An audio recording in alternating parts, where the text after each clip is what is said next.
Hi, I'm Esther Marcella, and this is my How I Got Necrotizing Fasciitis story. That's necrotizing fasciitis.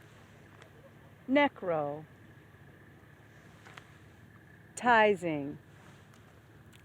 fasciitis. Necrotizing fasciitis. So I used to get cysts down around there a lot, and what I didn't have insurance, so I would just put some plantain on it, some tea tree on it, and just hope for the best. And usually they would just go away. But this time it was not going away. This was September 2019, and instead it became a huge boil that began to turn black, and like I couldn't sit down. And I was thinking, well, maybe this isn't normal, but I didn't have insurance. I was giving an interview to an interviewer from her campus, which is a feminist college magazine, and as she was recording me, I started sounding like a obscene phone call because I couldn't catch my breath. And then I went outside, and it was like there had been a blizzard in the middle of the afternoon, just this blinding light, and I was like, okay, maybe this isn't normal. But I had promised that I'd walk my friend's dog, so I went to walk my friend's 16-year-old pup, and I couldn't keep up with her. I literally laid on the lawn and was like, oh, would you please just poop? And then I decided that I was going to take a nap and put more plantain on the pussing black bulb that was around down there. And I called it my chastity well later on. But and a voice from kind of like my solar plexus here was like, do you want to be dead in 3 days? And I didn't. So somehow I got into my LeSabre, drove up to the ER, and as it turned out, I had necrotizing fasciitis and needed emergency surgery. All of my veins just lit up purple, and I was there with the ER nurse, and I was like, okay, what's happening to me? Like, you know, am I getting like superpowers? And she's like, well, you're very sick. And the surgeon explained that they're going to have to cut out the abscess flesh. And I was like, you mean that I'm going to have part of my butt removed? And the nurse, as they were wheeling me off to emergency surgery, was like, yeah, it's a good way to get a tuck.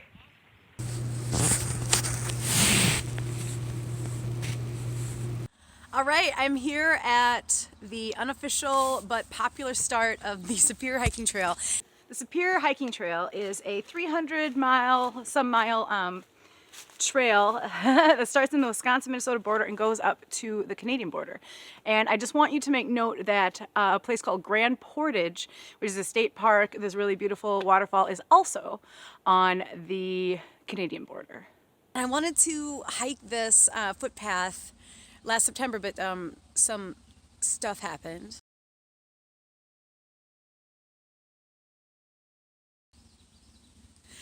So here I am today, ready to go take the first steps here on this trail. So the fact that I could have been dead yesterday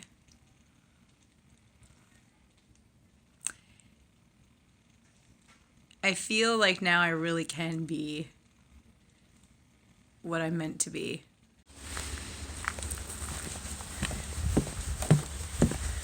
So just as I turned up the bend here, the sunlight came out and lit everything up, and I enjoy walking because it makes me feel that all is right with the world, or that I'm right with the world, maybe. Yeah. I know that this new thing, this authentic thing, it's living out all this. Looks like, to be honest, like the last few days have just like been an adventure.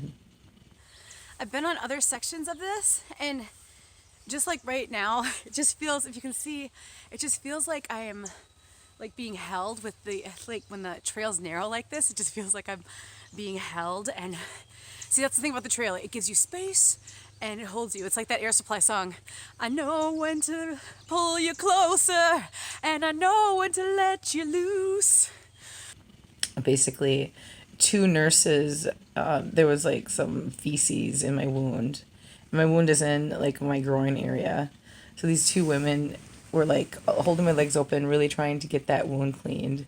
And it just like hit me like that's freaking like this is love and I can receive this love. And I, of course, it was like the most vulnerable that, I've ever felt.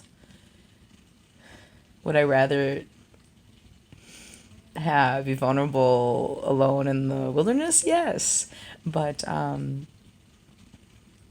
just watching them do that, I knew like in my chest that this is the reason why all this happened, that I needed to experience that kind of trust and vulnerability and just receive that kind of like love. Like they didn't know me. And like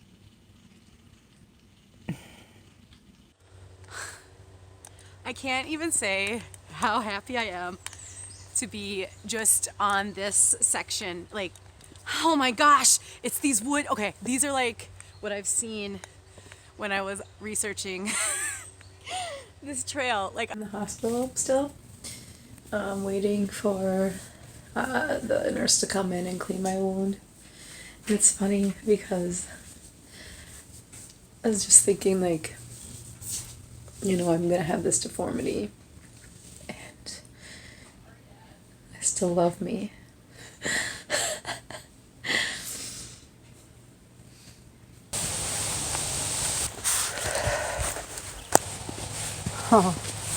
so when I thought that I was going to have this huge deformity, and basically just what it is, it's kind of like a little asterisk star, and then one of my butt cheeks is definitely has more flesh in it than the other. So it's kind of like what the ER nurse said, that it was like a tuck, but I don't mind. Like it's fine. But when I was telling a nurse, I think her name was Nurse Margaret, about this deformity that I'm going to have, she said to me, "It's not going to be a deformity, but it's not going to look like nothing happened." And for some reason, that's really stayed with me. Just like, because isn't that just life? It's never going to look like nothing happened. And that's the beauty of being in these bodies and being on this planet. This is from the blood taking. Happy birthday to you. Thank you.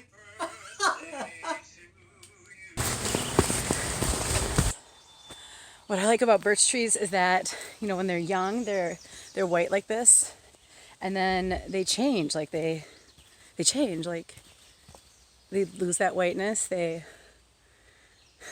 become gray, and they're not afraid to change. I fucking love this trail. As I was having a hard cry, I looked over and realized this whole time, Grand Portage is here in my room, and it is on the US-Canadian border, which is also where the Superior Hiking Trail ends.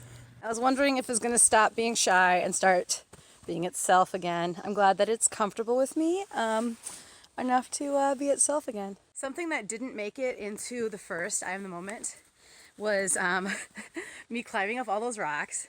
And then, as you can see, it's just straight up like rocks. Even when you get to the plateau, it's rocks. And I remember thinking, who can even do this? And then I was like, oh, I can do this. I'm doing this.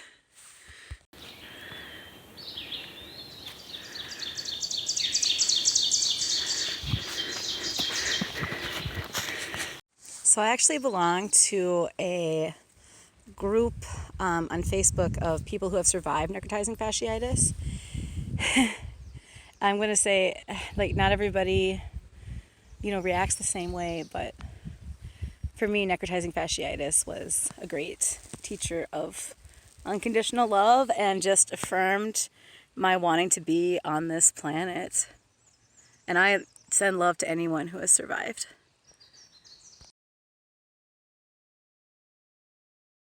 And I send love to anyone.